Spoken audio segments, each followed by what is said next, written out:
Hello student, मैं प्रशांत कुमार देव school के online platform पर आपका फिर से स्वागत करता हूं। कल हमने 12वीं एग्रीकल्चर बायोलॉजी के एक कीट का अध्ययन किया था। सिलेबस में जो अपने कीट लगता है कातरा, उसका अध्ययन किया था। उसके बारे में उसका वर्गीकरण, क्षति एवं महत्व, उसके होस्ट प्लांट, उसका लाइफ साइकिल, उन सभी का अपन ने अध्ययन किया था।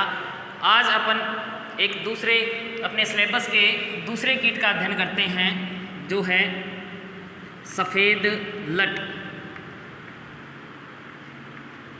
दूसरा कीट जो अपना है वो है सफ़ेद लट, जिसको इंग्लिश में बोलते हैं वाइट ग्रब।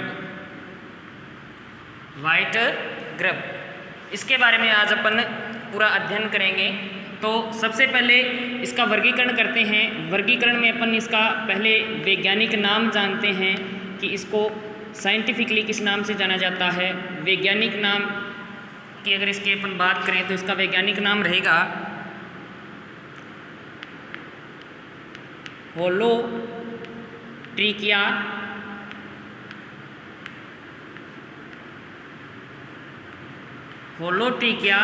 कॉन्सेनगुनिया।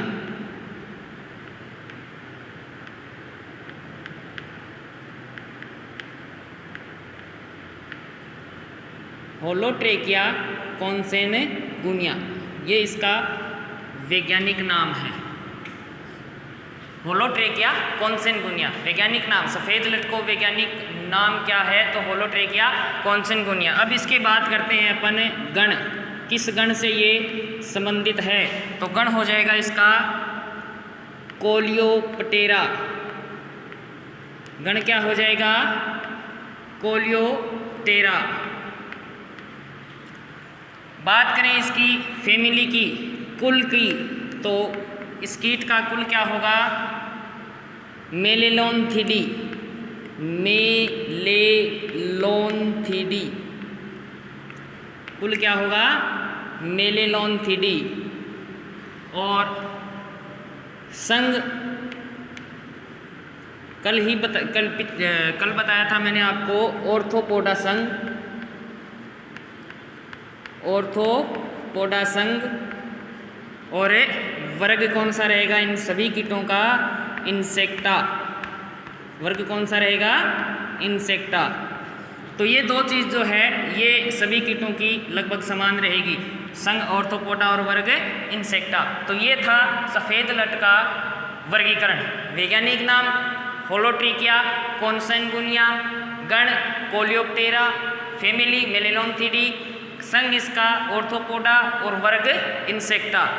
तो इसके बाद अपन इसके सामान्य लक्षणों की बात करेंगे कि किस प्रकार के इस कीट के लक्षण होते हैं, जिनको अपन पहचान देख करके इस कीट की पहचान कर सकें कि यह कीट जो है वो सफ़ेद लट है। तो बात करते हैं लक्षणों की। इस कीट के लक्षण क्या रहेंगे? तो सबसे पहला लक्षण अपने पास आता है इस कीट का, जो है कि इस कीट के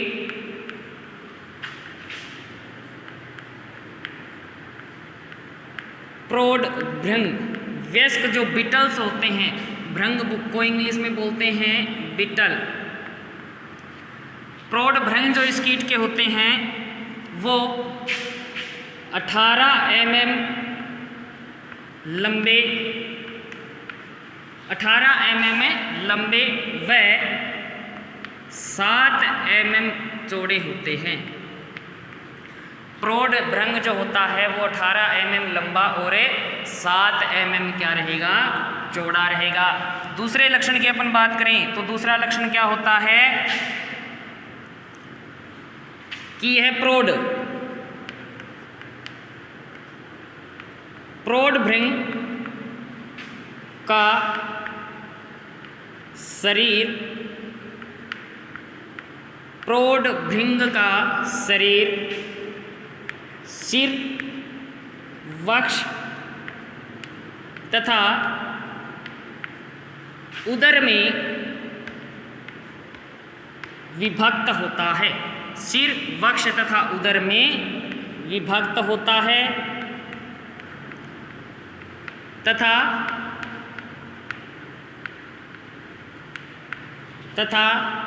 दो जोड़ी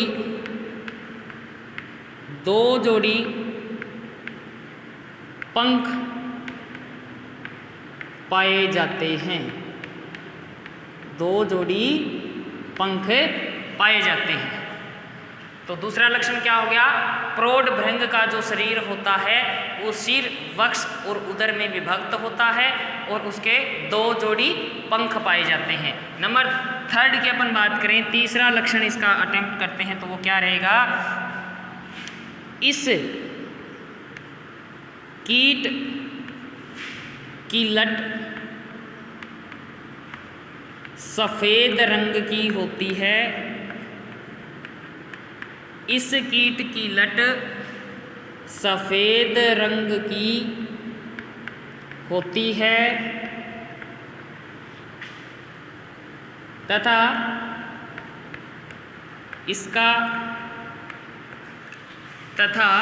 इसका सिर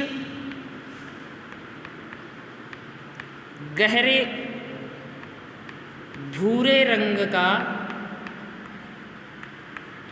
होता है। इस कीट की लट सफ़ेद रंग की होती है और इसका सिर जो होता है वो गहरे भूरे रंग का होता है। नंबर 4 लक्षण इसका क्या रहेगा? इस कीट की लट अंग्रेजी के सी अक्षर के आकार की होती है। के आकार की होती है।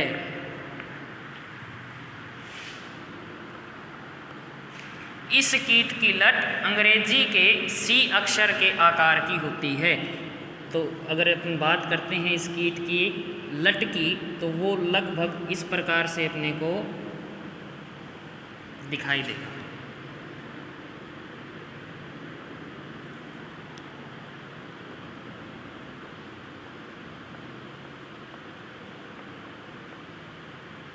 जो आगे का जो ये सिर अपन ने लिखा है कि गहरे भूरे रंग का होगा और बाकी जो होगी वो सफ़ेद रंग की होगी। बाकी का जो हिस्सा रहेगा वो सफ़ेद रंग का होगा।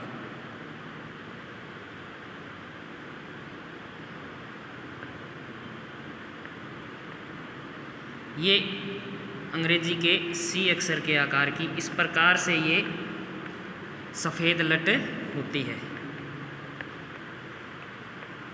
इस तरीके से ये सफ़ेद लट होती है अंग्रेजी के सी आकार की। तो ये थे इसके कुछ मुख्य मुख्य लक्षण। अब बात करते हैं इसके, ये तो थे पूर्ण विकसित लटके। अब बात करें शिशु सुंडी की। इस कीट की जो शिशु सुंडी होती है उसकी अगर अपन बात करते हैं तो वो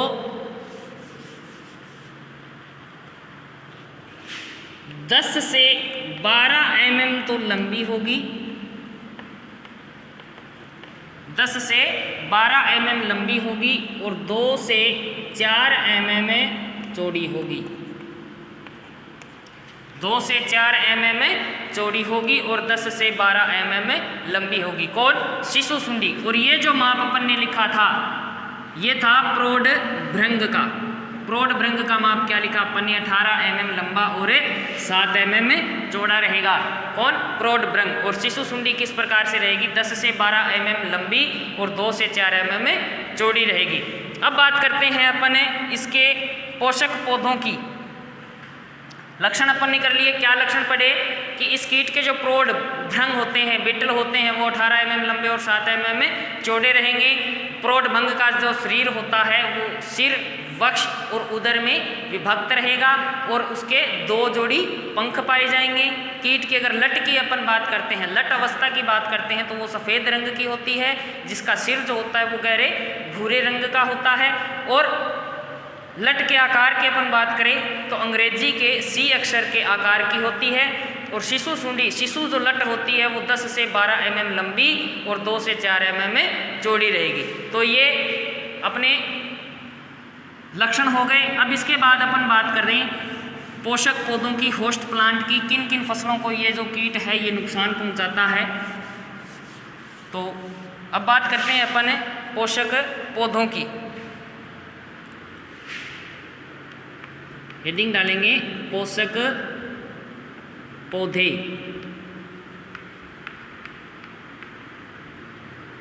जिसको अंग्रेजी में बोलते हैं होस्ट प्लांट, होस्ट प्लांट या पोषक पौधे। तो पोषक पौधे कौन से रहेंगे इस कीट के?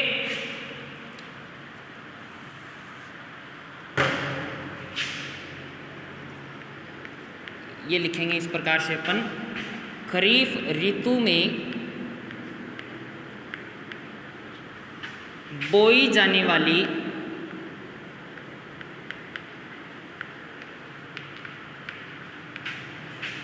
लगभग सभी फसलें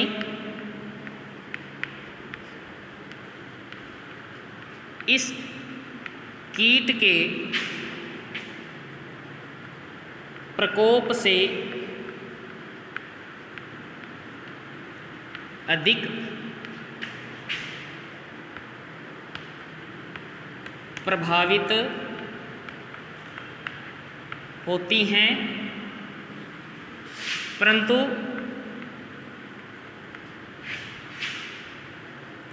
मूंगफली,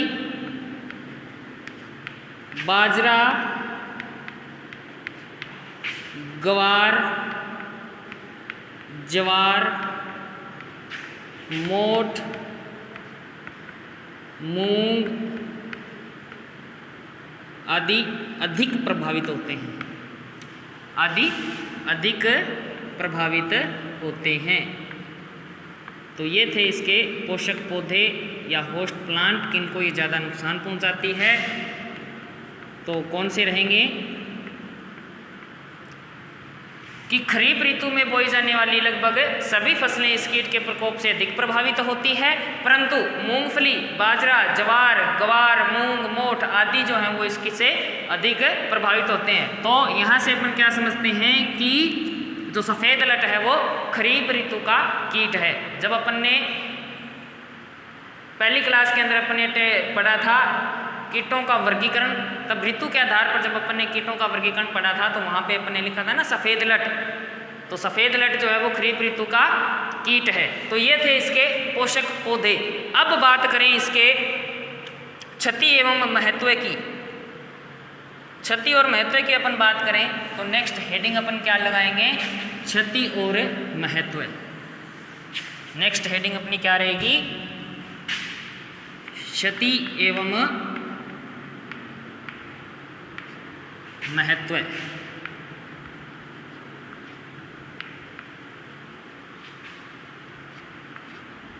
किस प्रकार से ये फसलों को नुकसान पहुंचाती है, तो उसकी अगर अपन बात करें तो पहला पॉइंट इसके अंदर अपना क्या रहेगा? यह एक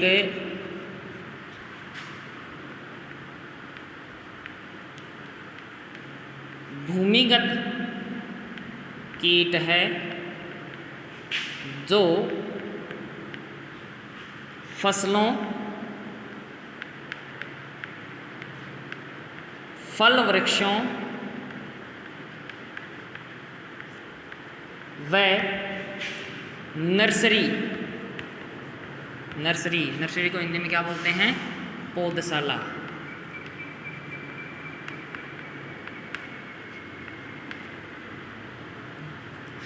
भूमिगत कीट है जो फसलों, फल वृक्षों व नर्सरी में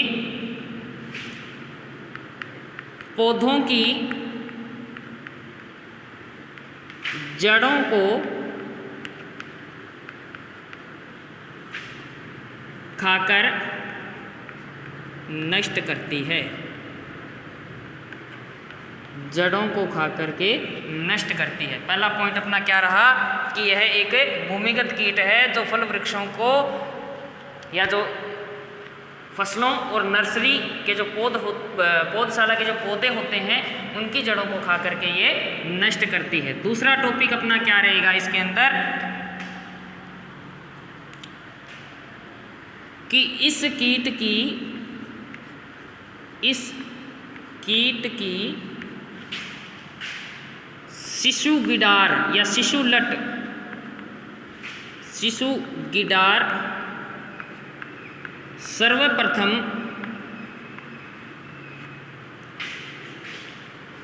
सड़े गले पदार्थों को खाती है।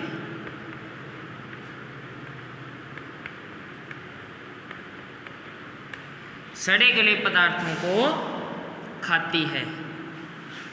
जो शिशु गिडार होती है वो सर्वप्रथम पैदा होने के बाद जो भूमि के अंदर जो सड़े गले कार्बनिक पदार्थ पड़े रहते हैं उनको खा करके जीवित रहती है। उसके बाद क्या होता है, सर्वप्रथम सड़े गले पदार्थों को खाती है तथा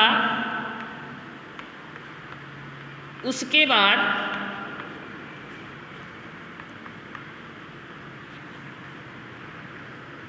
यह पौधों की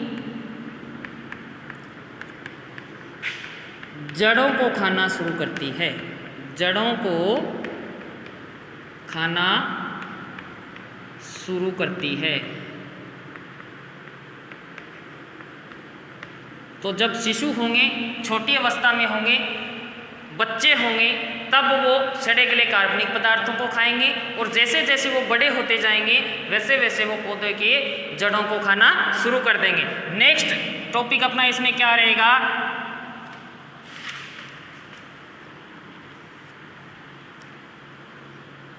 इस प्रकार सफेद लट से प्रभावित पौधे, सफेद लट से प्रभावित पौधे पीले पड़कर सूखने लग जाते हैं, सूखने लग जाते हैं तथा हाथ से खींचने पर आसानी से उखड़ जाते हैं। तो थर्ड टॉपिक अपना क्या रहेगा कि इस कीट से या इस सफ़ेद लट से प्रभावित जो पौधे होते हैं वो धीरे धीरे पीले पड़कर सूखने लग जाते हैं और उनको हाथ से अपन थोड़ा सा खींचेंगे, हाथ से अगर अपन थोड़ा सा उनको खींचेंगे तो वो आसानी से उखड़ जाते हैं। नंबर 4 इसका टॉपिक रहेगा, फोर्थ नंबर वो क्या है, इस कीट के इस कीट का प्रकोप झकड़ा जड़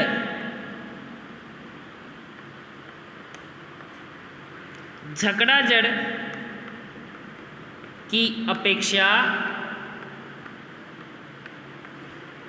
मूसला मूल या मूसला जड़ वाले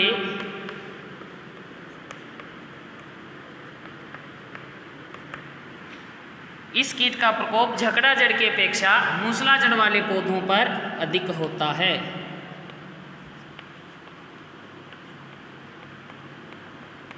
अधिक होता है।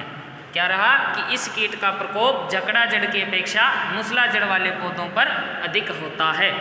तो 4 टॉपिक अपन ने लिखे, कौन से? यह एक भूमिगत कीट है जो फल वृक्षों, फसलों व नर्सरी के अंदर जो पौधे होते हैं उनकी जड़ों को खा करके नुकसान पहुंचाते हैं। फिर कि इस कीट की जो शिशु सुंडी या शिशु की डार है वो सर्वप्रथम भूमि के अंदर जो उपस्थित सड़े गले कार्बनिक पदार्थ होते हैं उनको खा करके नष्ट करती है। उसके बाद जैसे वो धीरे धीरे बड़े होंगे उसके बाद वो पौधों की जड़ों को खाना शुरू करेगी।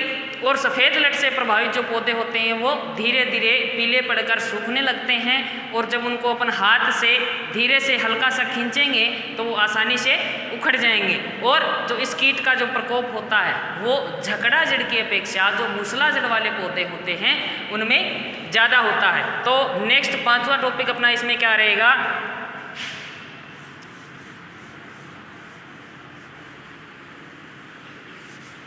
पांचवा टॉपिक लिखेंगे इसका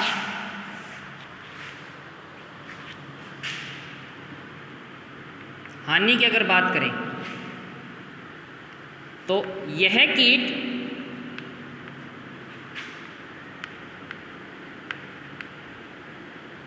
विभिन्न प्रकार की फसलों को 20 से 100% तक नुकसान पहुंचाते हैं या नुकसान पहुंचाती है।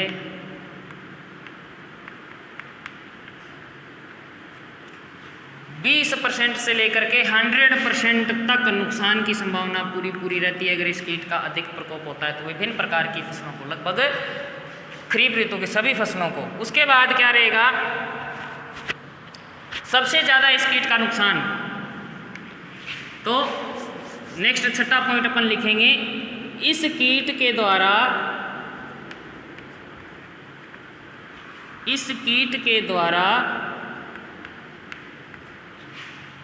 सबसे ज़्यादा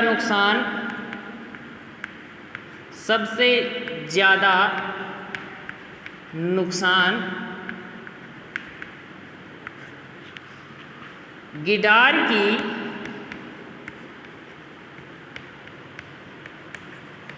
तृतीय अवस्था या अपन कह सकते हैं कि अगस्त माह में पहुंचाया जाता है। क्योंकि रीजन क्या रहेगा इसका, क्योंकि इस अवधि में या इस समय इस अवधि में यह पूर्ण विकसित हो जाती है। इस अवधि में यह पूर्ण विकसित हो जाती है। तो सबसे ज़्यादा नुकसान कब पहुंचाया, जब सुंडी की या जो गिडार की जो तृतीय अवस्था आ जाएगी, लगभग अगस्त महीने के दौरान जब तृतीय अवस्था आ जाती है उसमें ये सबसे ज़्यादा नुकसान पहुंचाएगी क्योंकि इस टाइम यह पूर्ण विकसित हो जाती है। नंबर 7वां टॉपिक अपना क्या रहेगा इसके अंदर, इस कीट के जो भृंग होते हैं, बिटल्स जो होते हैं, इस कीट के भृंग या जो बिटल हैं, इस कीट के भृंग लट की भांति या लट की तरह लट की भांति बहुभक्षी होते हैं।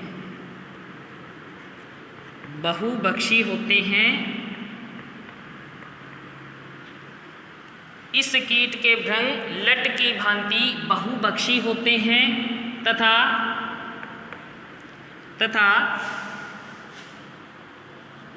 भृंग का बेर सर्वप्रिय वृक्ष है। बेर के जो वृक्ष हैं वह इस कीट के भृंग के लिए सर्वप्रिय है। तो ये अपन ने पढ़े 7 इसके क्षति और महत्व के बिंदु। क्या क्या पढ़े थे? सर्वप्रथम अपन ने लिखा कि भूमिगत कीट है और जो फसलों को, फल वृक्षों को और पौधशाला के जो पौधे होते हैं उनकी जड़ों को खा करके नुकसान पहुंचाते हैं। और उसके बाद अपन ने क्या पढ़ा था कि इस कीट के जो लट होती है वो ज़्यादा नुकसान पहुंचाती है और लट से प्रभावित जो पौधे होते हैं वो धीरे धीरे पीले पड़कर सूखने लग जाते हैं, आसानी से खींचने पर वो क्या होते हैं, उखड़ जाते हैं। उसके बाद अपन ने क्या पढ़ा, उसके बाद पढ़ा था कि इस कीट से लगभग 20 से 100% तक नुकसान की पूरी संभावना रहती है, ज़्यादा अगर इस कीट का प्रकोप रहता है तो। उसके बाद सबसे ज़्यादा नुकसान गिडार या सुंडी की जो तृतीय अवस्था होती है या अगस्त का जो महीना होता है जो अभी फिलहाल चल रहा है, अगस्त के महीने में सबसे ज़्यादा इस कीट के द्वारा नुकसान पहुँचाया जाता है। क्यों पहुँचाया जाता है? क्योंकि इस अवधि के दौरान यह जो कीट होता है ये पूर्ण विकसित हो जाता है और इस कीट के जो बिटल होते हैं वह भी लट की भांति बहुबक्षी होते हैं। बहुबक्षी का मतलब सभी प्रकार के फसलों को नुकसान पहुंचाने वाला, सभी प्रकार की फसलों को नुकसान पहुंचाने वाला। जैसे इस कीट की जो लट बहुबक्षी होती है उसी प्रकार से इस कीट के जो भृंग होते हैं, जो प्रौढ़ होते हैं, जो भृंग होते हैं वह भी बहुबक्षी होते हैं और इनका जो बेर का पेड़ होता है वो इनका सबसे बेस्ट पौधा होता है। इसके बाद आता है जीवन चक्र, फिर इसका प्रबंधन। इसके अंदर अपन दो बात और करते हैं कि यह कीट जो होता है, सफ़ेद लट जो कीट है, यह एक सर्वव्यापी कीट है। सर्वव्यापी का मतलब हर जगह पे पाए जाने वाला कीट है और इसको दो अलग नामों से भी पुकारा जाता है, दो अलग नामों से भी इसको जाना जाता है। पहला तो है कोकचेफर भृंग और मई भृंग, कोकचेफर भृंग, मई भृंग और जून भृंग भी इसको बोला जाता है।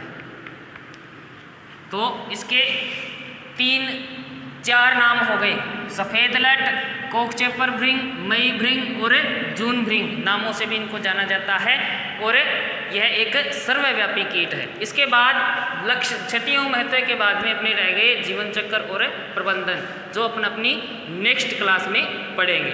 धन्यवाद।